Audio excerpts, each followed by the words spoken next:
요즘 차들이 보니까 너무 얼마나 옵션이 좋은지 내비게이션이 다 거의 다 달려 있잖아요. 그래서 진짜 편리해요. 며칠 전에도 그걸 켜놓고 가다가 잘못 길을 들어 한참 갔는데 거기서 다 수정해 가지고 돌아가는 길을 정확하게 알려주더라고요. 그것만 보고 이렇게 가면 돼요. 실수가 전혀 없더라고요. 신앙생활도 마찬가지예요. 우리가 왜 주일날 예배 드리고 하나님 말씀 듣습니까? 우리의 신앙생활을 점검하려고. 하나님 말씀이 우리의 길이요, 우리에게 정말 빛이 되거든요. 하나님 말씀이 내 앞길에 등불이 된다, 내 인생길에 빛이 된다, 다 지시하는 거예요. 그래서 우리가 늘 예배를 하면서 드리면서 우리가 말씀으로 우리의 인생을 늘 점검해야 돼요. 내가 잘 가고 있는가? 그렇죠? 하나님 말씀이 우리의 내비게이션이니까. 예. 그래서 우리가 예배에 승리해야 돼요. 그 중에 말씀을 제대로 딱 생각하고 말씀을 드려야 됩니다. 하나님께 진짜 붙잡아야 돼요. 지난번 주일날 사무엘하 9장은 아까 장로님이 기도했듯이 이 사울 왕가의 패망한, 완전히 멸망한, 하나님은 버려버렸잖아요. 그래서 멸망된 사울 왕가의 왕손 머비보셋, 이 사람이 요나단의 아들입니다. 하나밖에 없는 아들. 그리고 불구가 되어 평생 절름발이로 고통을 많이 받는 사람. 왕가가 패망하면 다 죽여야 돼요. 다윗이 어떻게 하죠? 요나단과 맺은 언약 때문에 그를 찾아내고 모든 기업들을 회복해주고 신분까지 회복해줍니다. 어느 정도입니까? 왕과 함께 먹을 수 있는, 왕자들만 할 수 있는 특권이에요. 그 자리에 평생 동안 앉도록 그런 은혜를 베풀어 줍니다. 그래서 머비보셋은 진짜 황송하지만 그걸 그대로 이 하나님의 은총을, 은혜를 다 받아들여서 이 축복을 누리는 거예요. 신앙생활이라는 이와 같다고 생각합니다. 꼭 요거 반대되는 사람이 있어요. 오늘 그 반대되는 사람이 나옵니다. 오늘 사무엘하 10장은 이 머비보셋과 완전 반대되는 사람. 아마 다윗이 이 20살 때 골리앗을 한 방에 꺾고 하여튼 시골 청년이 전 세계에 이스라엘 나라와 전 주위 나라까지 스타가 되었죠. 이 인기가 대단했잖아요. 사울 왕이 이 사람이 약간 모자란 사람이고 이 악한 영에 늘 잡혀가지고 하여튼 또라이 짓 하는 사람인데, 이 양반이 다윗이 인기가 10배나 높으니까 저놈을 놔두면 왕의 자리를 탐한다, 미리 죽여야 된다. 이래가 10년 동안요 다윗을 죽이려고 쫓아다녀요. 10년이 작은 세월이 아니에요.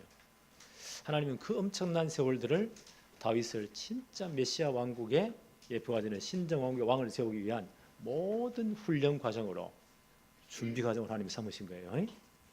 그때 아마 어려운 시절에 다윗이 암몬, 모압과 암몬은 형제간이죠.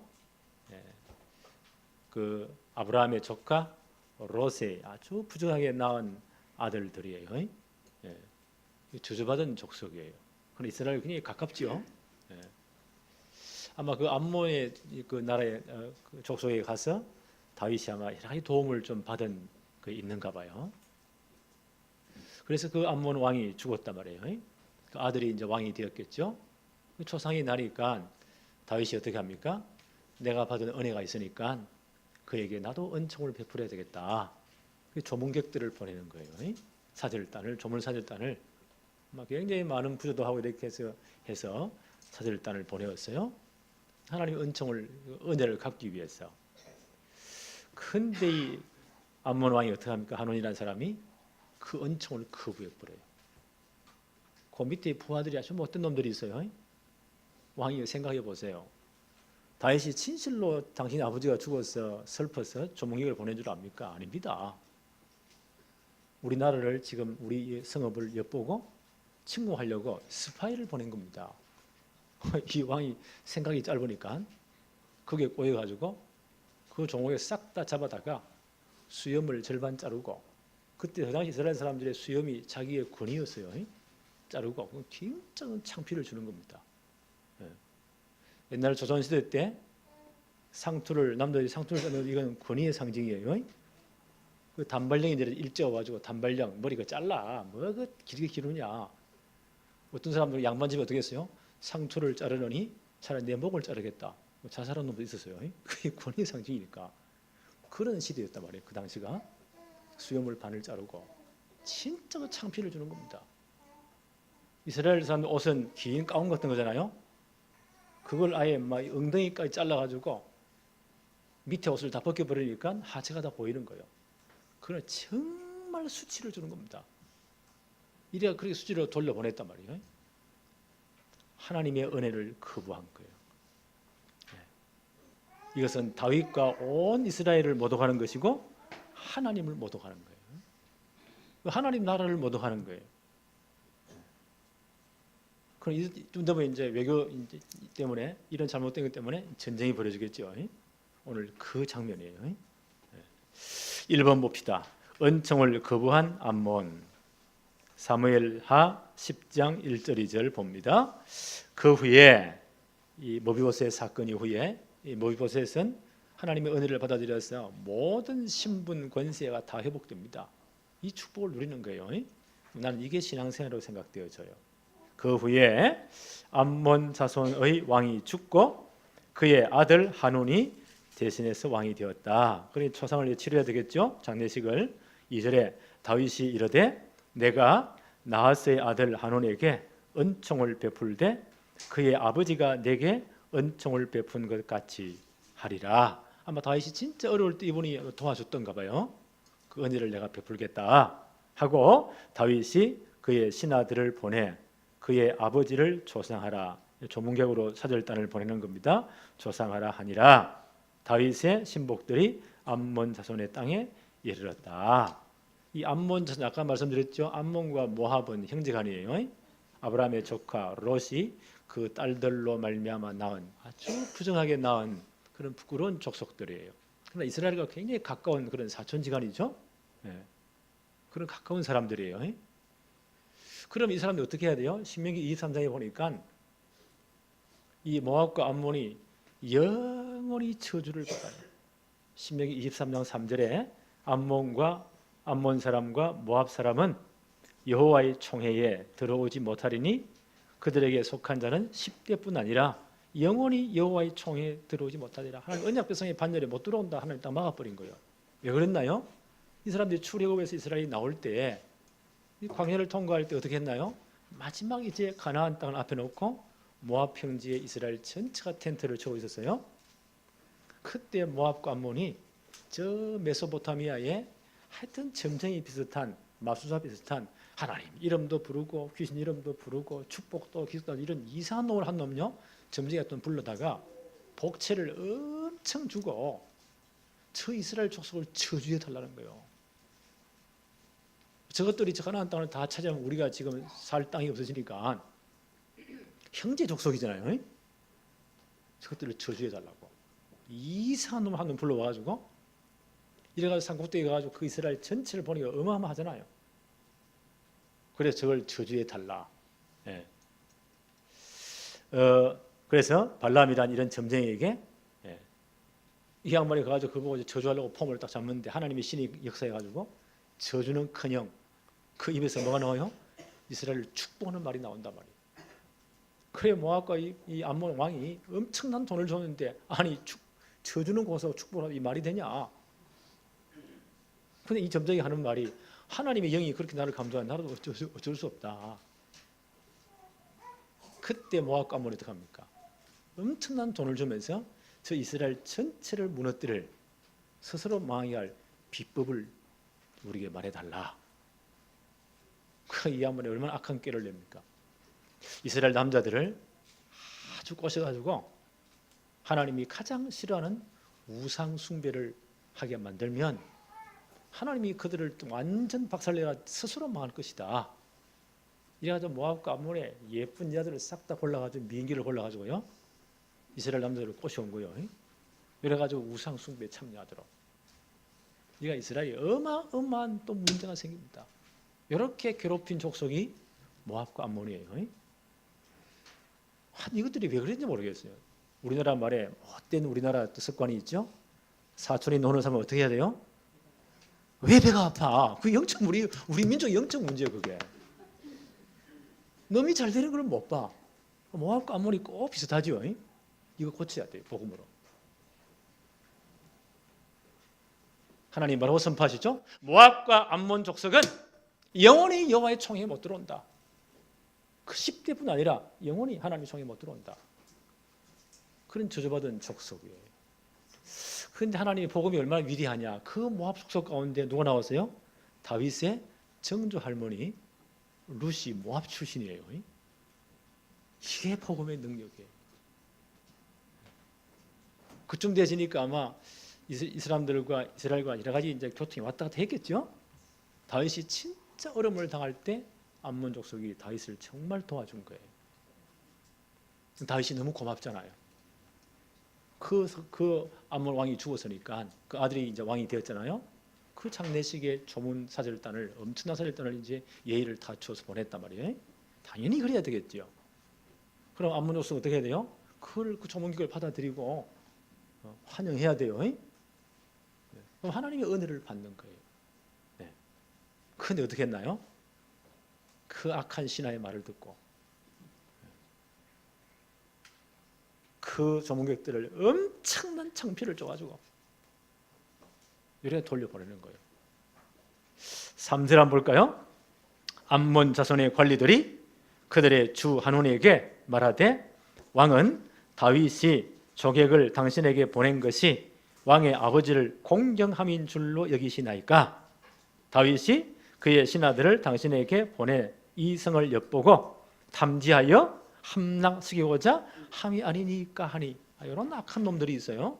왕이 또 그 말을 또 들어요. 4절에 이에 한온이 다윗의 신하들을 잡아 그들의 수염을 절반을 깎고, 이건 진짜 창피를 주는 거예요. 그들의 의복을 중동 볼기까지 힙부까지 다 잘라가지고 돌려보냈다. 어마어마한 모욕을 주는 겁니다. 이것은 이스라엘 전체를 모욕하는 거예요. 이것은 다윗 왕을 모욕하는 거예요. 이건 하나님을 모욕하는 거예요. 하나님의 은총을 거부하는 거예요. 이러면 이제 전쟁이 벌어지는 겁니다. 우리가 지난번에 사무엘상 생각하면서 사무엘상 17장 어떤 내용이죠? 블레셋과 이스라엘 전쟁에서 블레셋이 막 희한한 한 놈을 장수로 데려왔잖아요. 골리앗이라고. 보통 어른 키의 2배. 이게 말이 됩니까? 이런 놈이 앞에 가지고 사업을 도드는데 어떻게 합니까?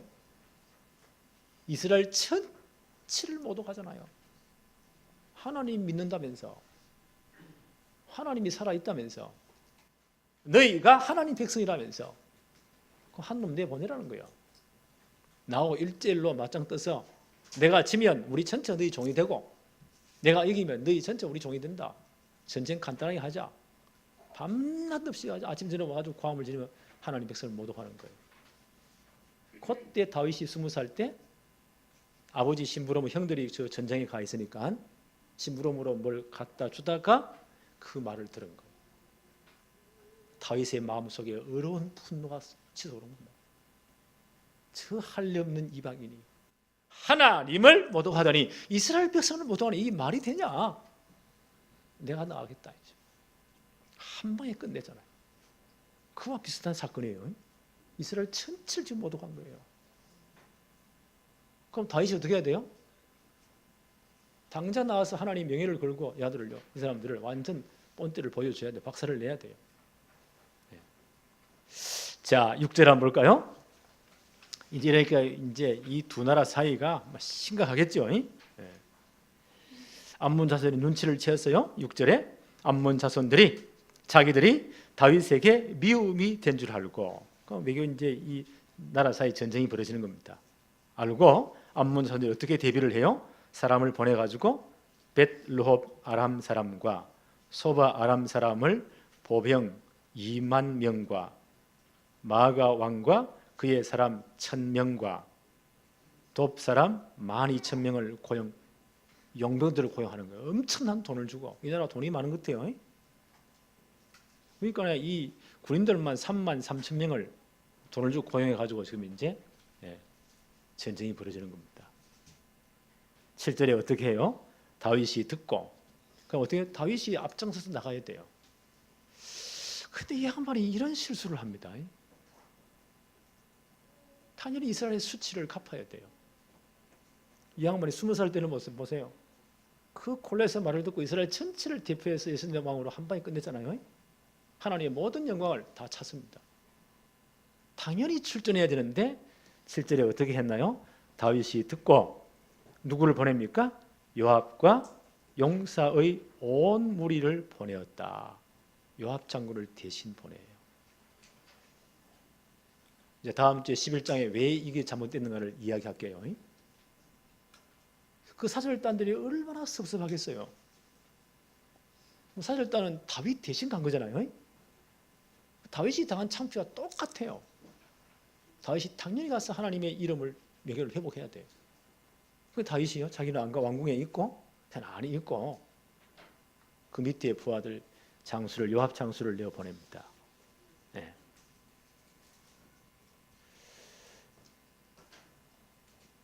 자, 9절 한번 볼까요?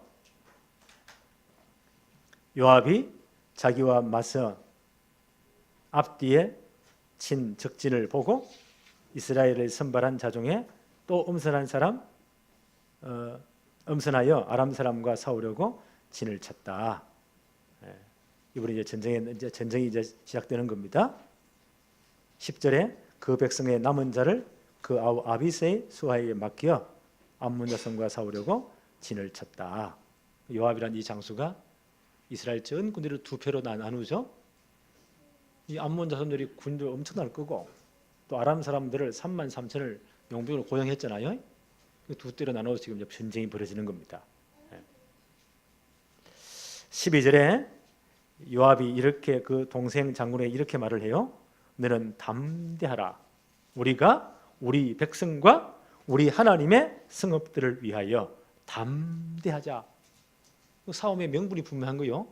하나님의 명예를 누리는 싸우는 것이다. 여호와께서 선히 여기시는 대로 행하시기를 원하노라. 하나님이 진짜 우리 함께 하실 것이다. 요압도 이 믿음이 참 좋은 분인 것 같아요. 이 전쟁 하나님 명예를 회복하는 전쟁이다. 힘을 내라.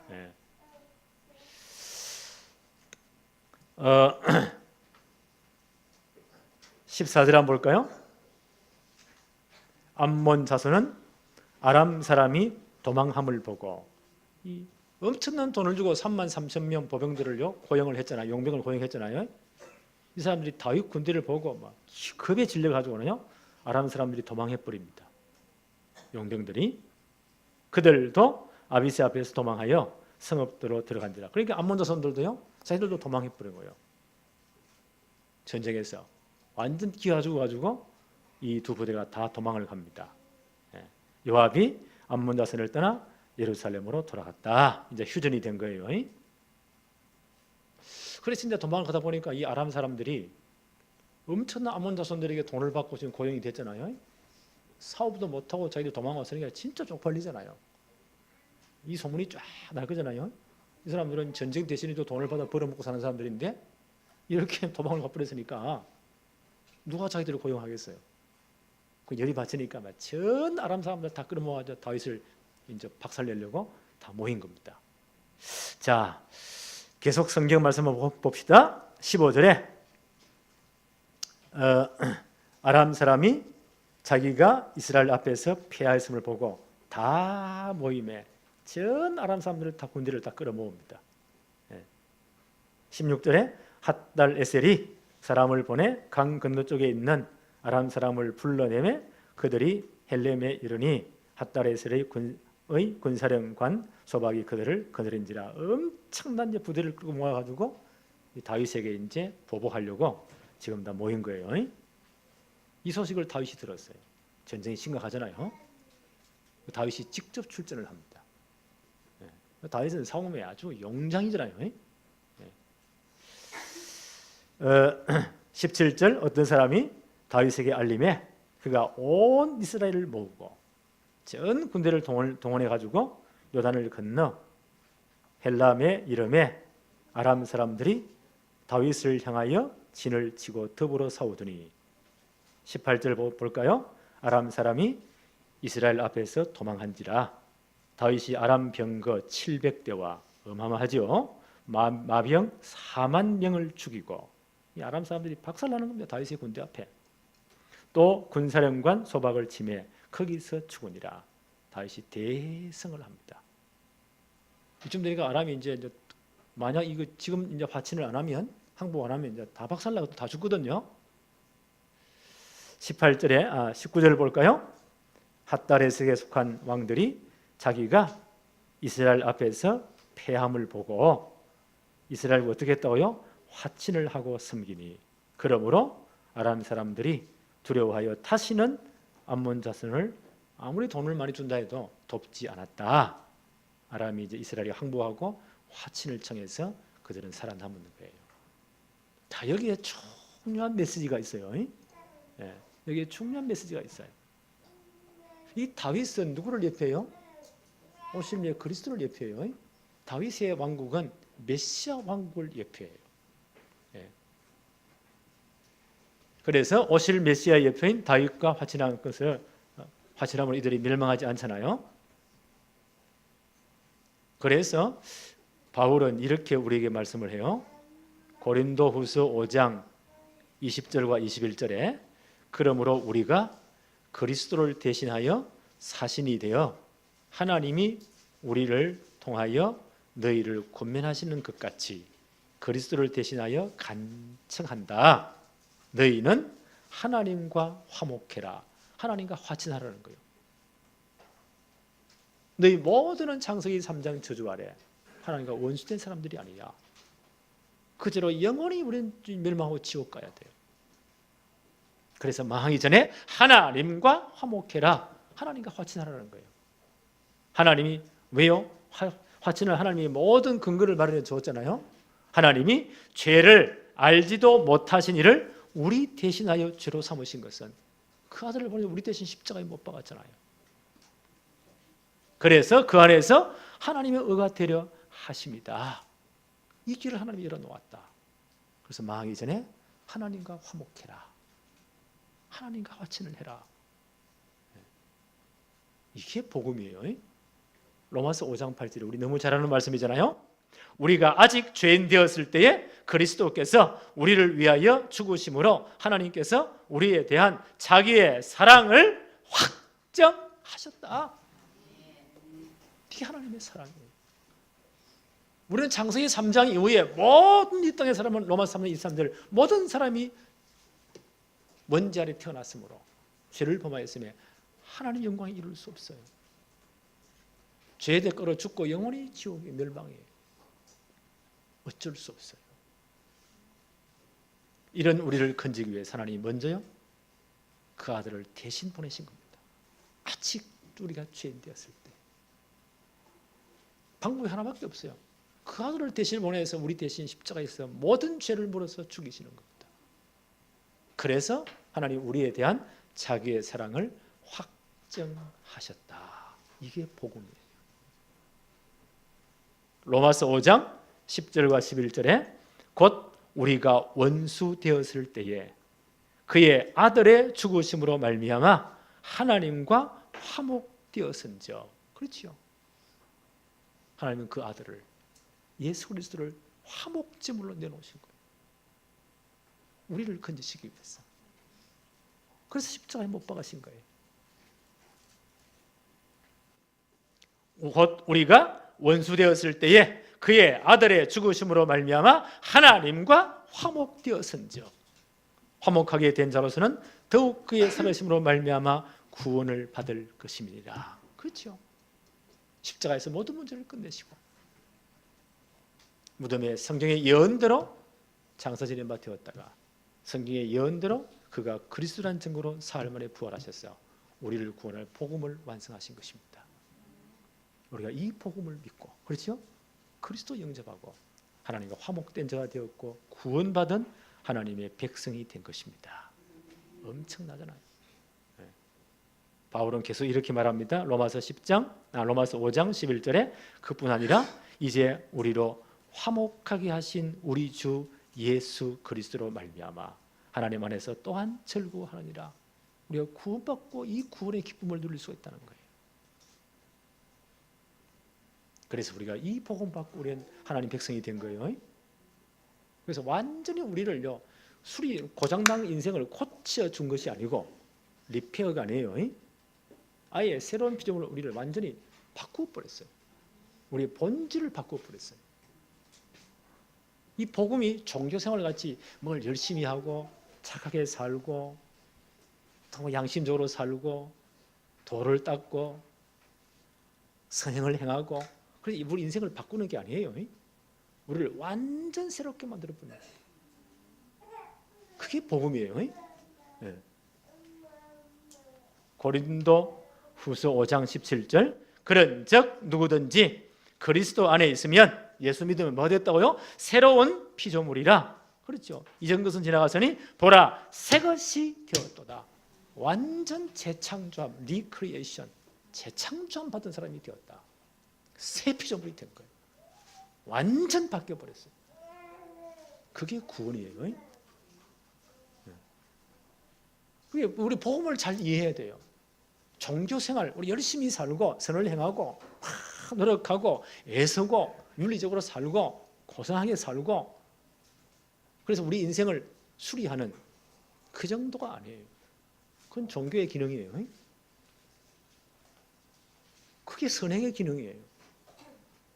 우리 행함의 결과예요. 노력하는 것. 복음이 그 정도가 아니에요.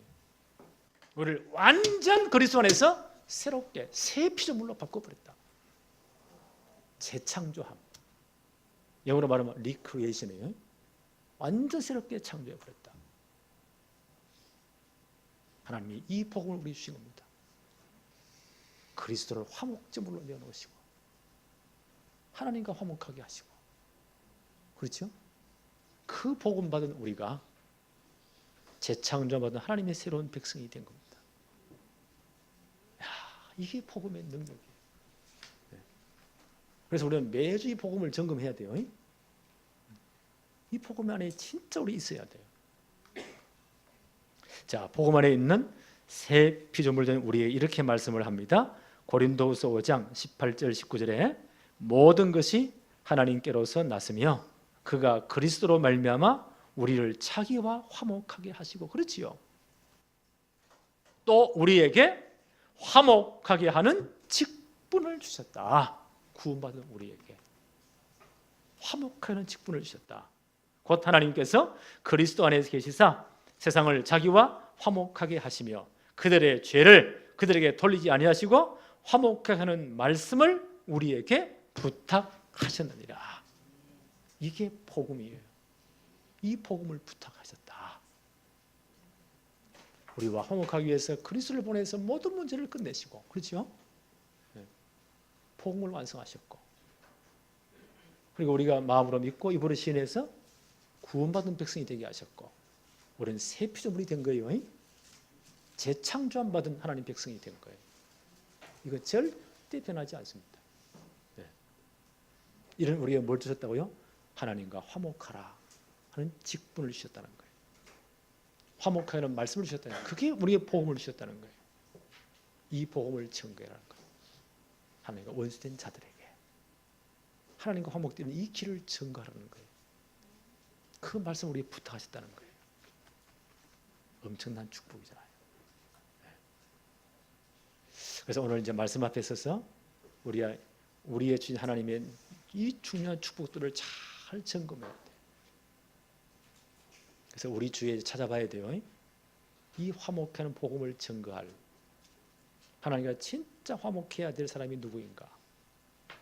이 복음을 받을 사람이 누구인가 우리는 잘 살펴봐야 됩니다. 우리 주위에 누가 있다고요?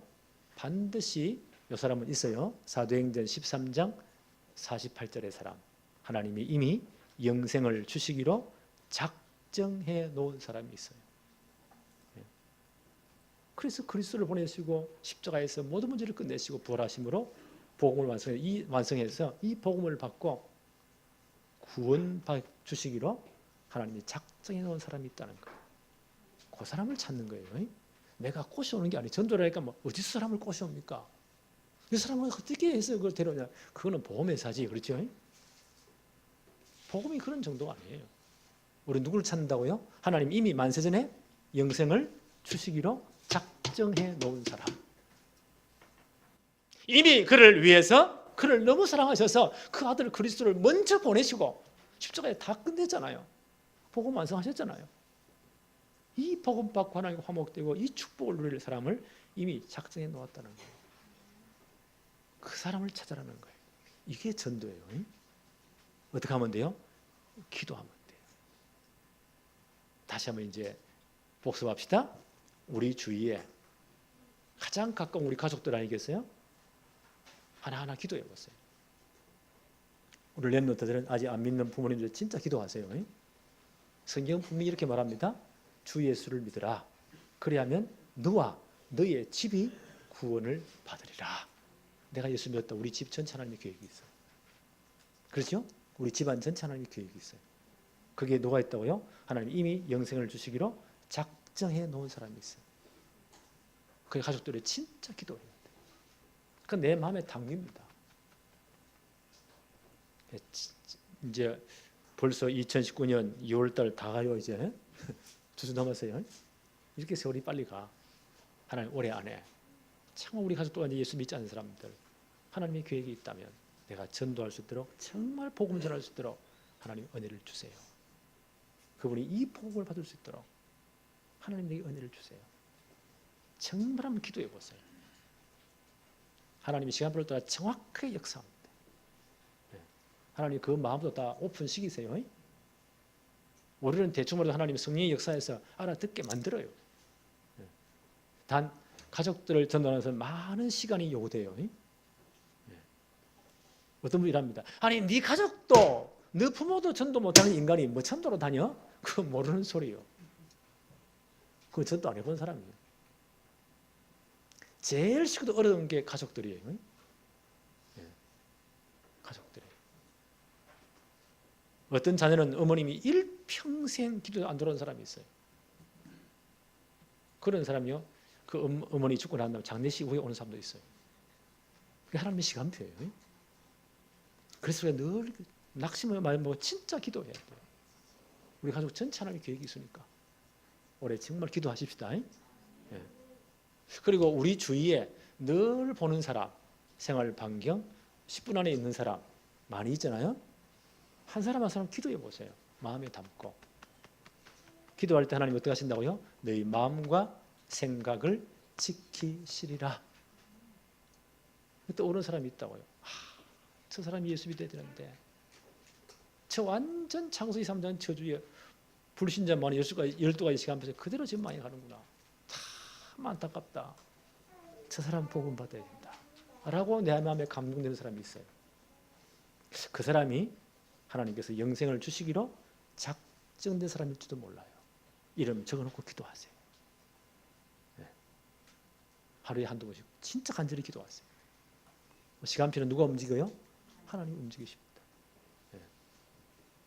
그리고 30분 내에 그러면 한 달에 한 일주일에 두세 번 보는 사람 30분 내 반경, 그 다음에 1시간 내 반경 한 달에 한두 번 보는 사람, 여기까지만 합시다. 너무 많이 하지 말고 이걸 놓고 진짜 기도하는 거예요. 그래서 가장 좋은 것은 기도하면서 또 오를 때 명단 한번 적어보세요. 꽤 많을 거예요. 여기까지만 제대로 합시다. 우리는 뭐 큰 거는 너무 잘해. 막 세계 보고만 아닌 놈이 없어. 그건 다음에 하기로 하고 그 속에 우리가 가장 필요한 것 요거부터 합시다. 진짜 한번 기도해 봅시다. 이거 계획을 세워보세요. 오늘 전도 계획이라고 해요. 오늘 진짜 기도하는 거예요. 바울은 이렇게 말합니다. 디모데후서 4장 1절 2절에 하나님 앞과 살아있는 자와 죽은 자를 심판하실 그리스도 예수 앞에서 그가 나타나실 것과 그의 나라를 두고 엄히 명하노니 너는 말씀을 전파하라. 때를 얻든지 못 얻든지 항상 힘써라. 범사의 오래 참음과 가르침으로 경책하며 경계하며 권해라. 올 한 해 요 축복이 진짜 누려지기를 바랍니다. 요 구역 세워서 그래서 이제 정말 하나님의 은혜를 정말 받고 모기보석 같이 모든 신분과 회복되는 그런 축복들이 여러분의 가족들에게 친구들에게 주위 사람들에게 일어나기를 바랍니다. 하나님 아버지 감사합니다. 오늘도 우리에게 예배의 최고의 특권을 주시고 축복을 주시며 이 예배의 영광에 참여하도록 은혜 주심을 너무너무 감사합니다. 오늘도 말씀을 통하여 우리의 신앙을 다시 한번 점검할 수 있도록 축복하심도 감사합니다. 2019년 올 한 해 동안 정말 우리가 하나님의 은혜를 전달할 수 있도록 화목해는 이 복음을 전달할 수 있도록 화목해는 직분을 감당할 수 있도록 하나님이 역사하여 주옵소서. 예수님의 이름으로 기도합니다. 아멘.